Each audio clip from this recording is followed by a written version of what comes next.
আচ্ছা, মানুষটা কি সবসময় এত সহজ সরল? আফা, মানুষটার অনেক টাকা পয়সা নাই, কিন্তু সুন্দর একটা মন আছে।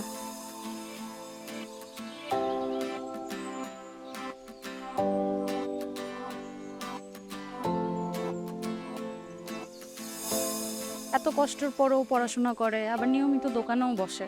আসলে ছোটবেলায় বাপ মা হারাইছে, তো সে জানেও না তার বাপ মা কেমন দেখতে ছিল। আসো, উঠো। আপনি তো দেখি নাছোড় বান্ধা। আপনার না ইভেন্ট পাঠায় দেওয়ার কথা ছিল, আপনি আবার সাথে করে নিয়ে আসছেন কেন? না, তুমি আমাকে এলাকায় নতুন আইছো, ওরা কেমনে না কেমনে চালাই, তাই ভাবলাম আমি চালাই নিয়ে যাই। আপা তো মনে মনে আপনারই এই, তুই বস, তুই বস। এত কথা তোকে বলতে বসে কে? বস। আপনি চালান। উঠবো? আমি বুঝছি। উঠবো? বিসমিল্লাহ করে উঠছেন। বিসমিল্লাহ। রেডি? আল্লাহর নামে টান দেন।